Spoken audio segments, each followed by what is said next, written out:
There is much injustice in our world. People who have committed crimes sometimes get off scot-free, and other people who are innocent end up being condemned. There is much injustice. And Jesus himself suffered that injustice. He was a good man, but he was condemned to die. Why was Jesus executed? Today we're looking in Mark's Gospel at the end of chapter 14 and at the start of chapter 15. And here we see why Jesus was executed. We see Jesus being tried first of all, by the religious leaders, and then by the political leader. Firstly, the religious leaders try Jesus. Mark chapter 14, verses 53 to 65. Jesus has celebrated the Last Supper with his disciples. He's gone to the Garden of Gethsemane to pray. There, Judas has betrayed him. He's been arrested and he's been brought before the religious leaders. We're told that the chief priests and the whole Sanhedrin were looking for evidence against Jesus so that they could put him to death. Verse 55. The religious leaders had been planning this. The start of chapter 14, verses 1 and 2 tell us that they were scheming to arrest Jesus secretly and kill him. So this is what they had been planning. But things weren't going exactly according to their plans, because this wasn't when they had planned to do it. In verse 2 they say, but not during the festival, or the people may riot. They've already decided the verdict that they want. They want to put Jesus to death.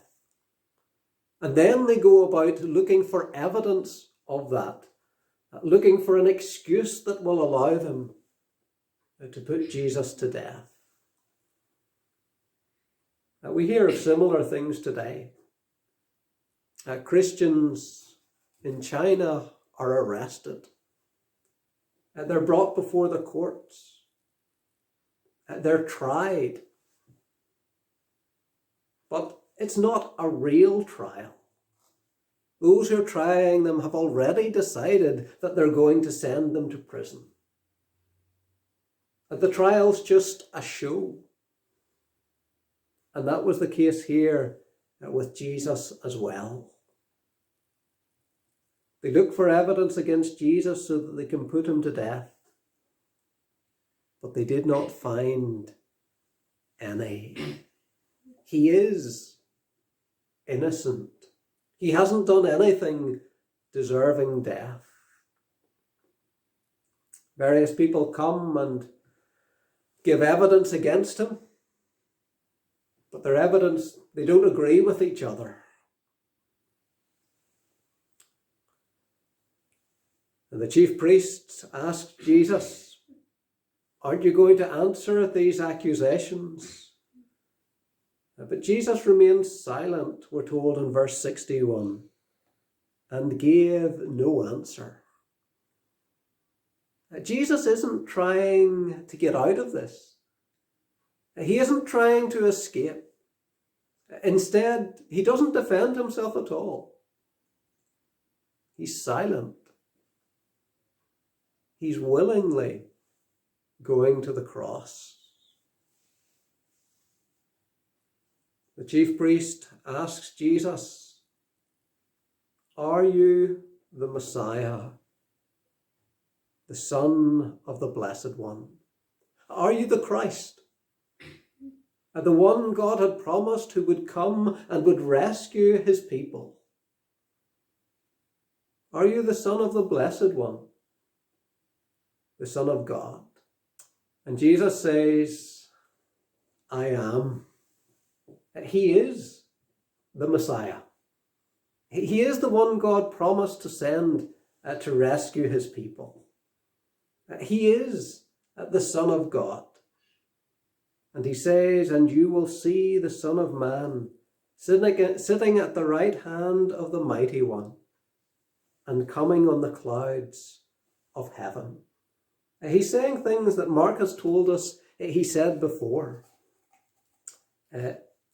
In chapter 12, verse 36, Mark tells us of Jesus quoting David, saying in Psalm 110, "The Lord said to my Lord, sit at my right hand until I put your enemies under your feet." Mark also told us in chapter 13, verse 26, "At that time people will see the Son of Man coming in clouds with great power and glory." There he's drawing on Daniel chapter 7, verse 13, where Daniel says, "In my vision at night I looked, and there before me was one like a son of man, coming with the clouds of heaven." So Jesus tells the people here that they will see him sitting at the right hand of God, coming with the clouds of heaven. And we're told the same thing in Revelation chapter 1, verse 7. It says, "Look, he is coming with the clouds, and every eye will see him, even those who pierced him." Jesus is the Son of God. He is the Messiah. One day, every one of us, one day you will see him sitting at the right hand of God. One day you will see him coming with the clouds of heaven. Jesus tells the high priest this, and he tears his clothes. He's pretending to be grieved, distressed by what Jesus has said. But really, inwardly, he's rejoicing. He's thinking, now we've got him. And he says, "Why do we need any more witnesses? You've heard the blasphemy." Jesus had said he was the Son of God. What he'd said would have been blasphemy if it wasn't true. But it was true. The high priest asks the others, "What do you think?" He's already told them what they're to think. He's already told them it's blasphemy. No more witnesses are needed. And they agree with him. They condemn him to death. And then you get a glimpse of the depth of their hatred of Jesus. We're told some began to spit at him.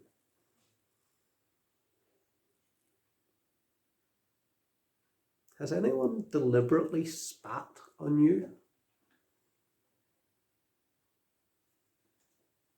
How did you feel? If it happened, I'm sure you remember it. If not, you can maybe imagine it. That's what they did to Jesus. Then they blindfolded him They struck him with their fists. They punch him and they say, "Prophesy. Tell us which one of us hit you." They're mocking him. And the guards took him and beat him.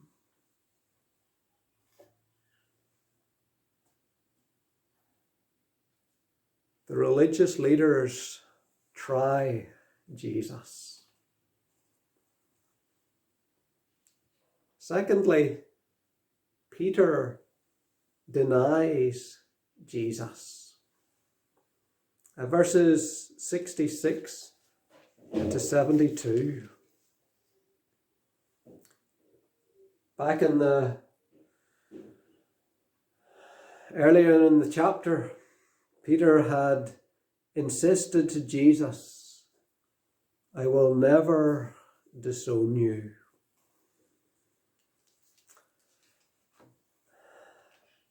Since then, things hadn't turned out as Peter had expected. Jesus was betrayed, but he didn't resist the arrest. He didn't try to escape.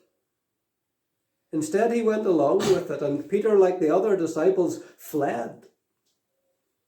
Though Peter follows Jesus at a distance. He follows him right into the courtyard of the high priest, we're told in verse 54. He sits with the guards. It's a cold night. They're warming themselves by the fire. But then Peter's caught off guard. One of the servant girls looks at him and recognizes him and says, "You were with him." And Peter says, "Don't know what you're talking about. It's happened to us all." And we're asked a question we're not expecting. And before you know it, you've said something, and only to think afterwards, that wasn't really true.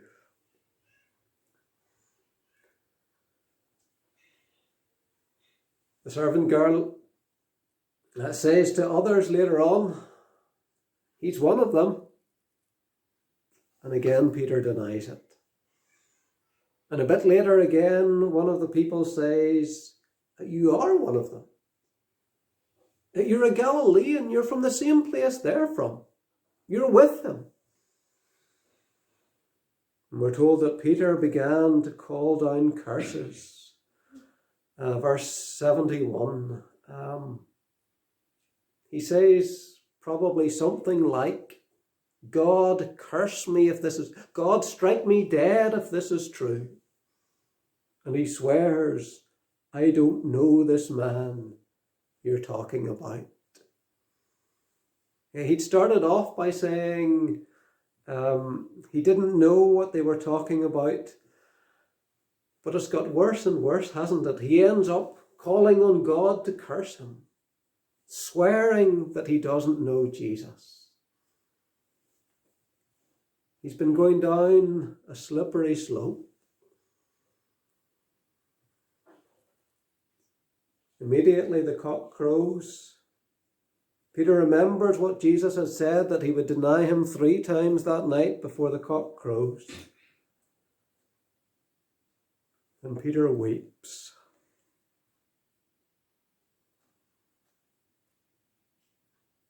And Mark never mentions Peter again before Jesus' death.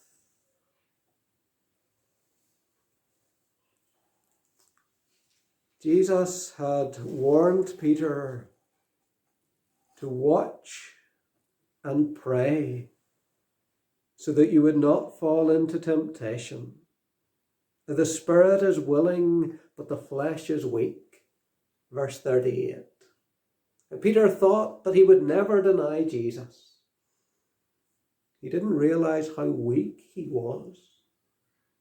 And so Jesus tells him to watch, to be alert, and to pray that he wouldn't fall to temptation.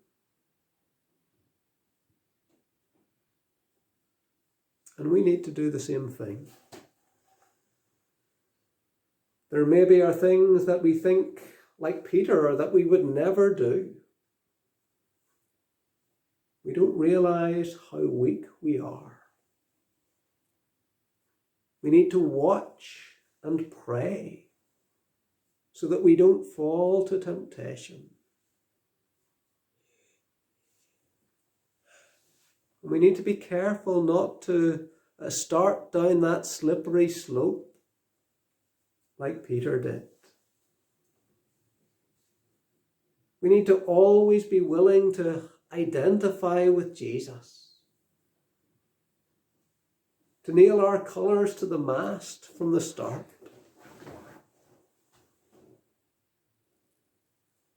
If people joke about Jesus, don't laugh. If someone misuses Jesus' name, even if we don't say anything, they should see in our face that we're not comfortable with it.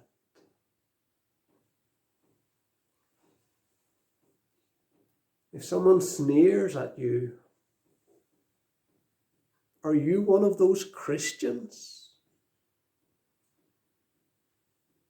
Be ready for that. Be prepared. Think about what you're going to say. And watch and pray that you don't fall to the temptation. The religious leaders try Jesus. Peter denies Jesus. And then the religious leaders come to the political leader at the start of chapter 15. Early in the morning, the religious leaders get together. They come up with their plan. And they bind Jesus and they bring him to Pilate. Pilate is the Roman governor, the political leader. The religious leaders didn't have the authority to execute anyone. They want Jesus killed. And the only way they can have him executed is if they convince the Roman leader to do that. So they bring him to Pilate, and thirdly we see Pilate tries Jesus. Verses 2 to 5. He asks Jesus, "Are you the King of the Jews?" And Jesus replies, "You have said so." Literally he says, "You say." It probably means something like, "It is as you say," or "You have said it." The chief priests accused Jesus of many different things. Pilate asks, "Aren't you going to answer? See how many things they accuse you of?" In their court, although he wasn't guilty, they had found him guilty of only one thing: blasphemy. But here they accuse him of many different things. But Jesus makes no reply, and Pilate's amazed. Most people, if they're being tried, have a lawyer to defend them. Some people defend themselves. But there are very, very few people who would make no defense. Here Jesus says nothing in his defense. And Pilate's taken aback.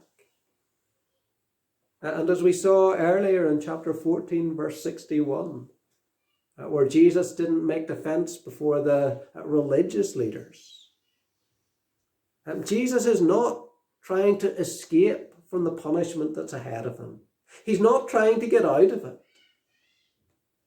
Instead, he's willingly going to the cross.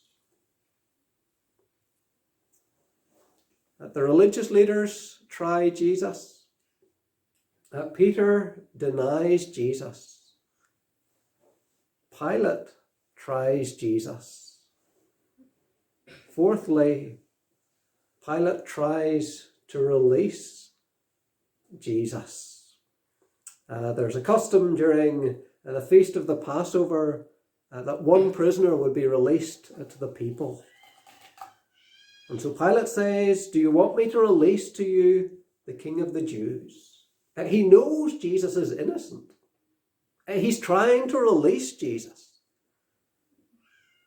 It says that he did this knowing that it was out of self-interest that the chief priests had handed Jesus over to him.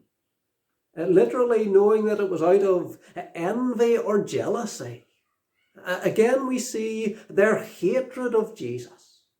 And they hadn't handed him over to Pilate because he'd committed any crime, but simply because they hated him. He is innocent.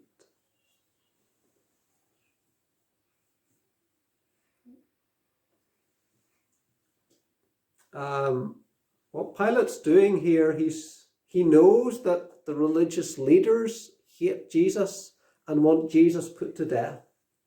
And he's trying to play the religious leaders against the crowd. And the religious leaders have brought Jesus to Pilate asking him to kill them. So Pilate asks the crowd, "Do you want me to release Jesus?" But the religious leaders, the chief priests, stir up the crowd. They get the crowd on side, verse 11. And they get the crowd to ask Pilate to release Barabbas instead. Barabbas had been involved in an uprising and had committed murder. And Pilate says, "What shall I do with the one you call the King of the Jews?" And they answer, "Crucify him." Pilate says, "Why?" What crimes he committed? Again, we see his innocence. That has been stressed repeatedly throughout both these trials. Jesus was innocent. Innocent like no one else has ever been innocent. In all of his life, Jesus never did anything wrong. He never said a single word that he shouldn't have said. He never even thought anything wrong. How long can you go without doing something wrong? Without saying something wrong? Without thinking something wrong? Not a single day. And yet Jesus lived every day of his life and never did anything wrong. He faced the full force of the devil's temptation, of the devil's craftiness and cunningness and schemes and plans to bring him down, but he never did a single thing that was wrong. He was totally innocent. But the crowd shout all the louder, "Crucify him." And Pilate's worried that things are getting out of hand. The Jewish religious leaders didn't want a riot during the feast. Pilate doesn't want a riot during the feast. We've seen recently riots and unrest in America, in various other countries. Once things get out of hand, it's almost impossible to calm them down again.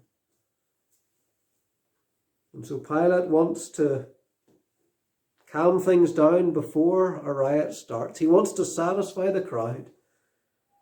He does what they asked. He releases Barabbas. And he has Jesus flogged and handed over to be crucified. Like Peter, Pilate gives in to pressure from the people. He's looking out for himself. He wants to save his own skin. Pilate is willing to kill an innocent person to keep the peace. He's willing to sacrifice justice for peace. Some of us are non-confrontational by nature. But it's not always good to brush everything under the carpet. Yes, there are times when it's good to overlook an offence, like we're told in Proverbs chapter 19, verse 11. It is to one's glory to overlook an offence. But there are also times when things need to be dealt with rather than hidden away. And if someone else is being mistreated, we must not sacrifice justice for the sake of keeping what looks like peace.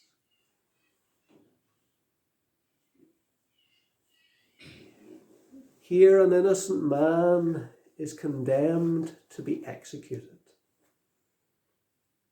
because the religious leaders hated him,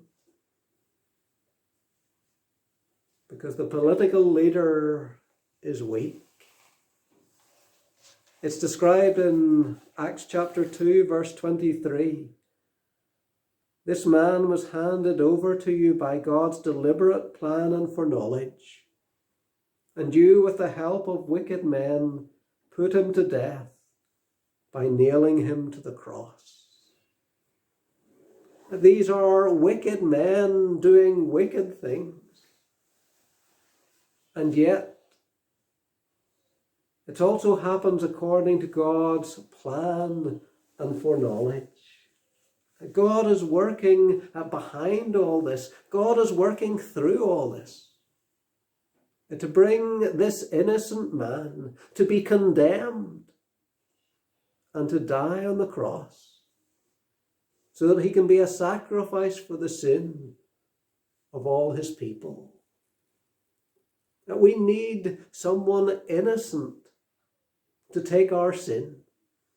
That we need someone to give us their innocence. And that's what Jesus will do for you. If you confess your sins and ask him to forgive you.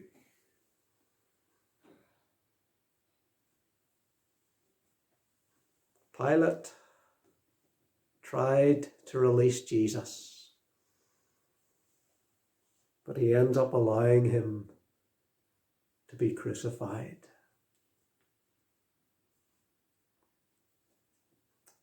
Why was Jesus executed?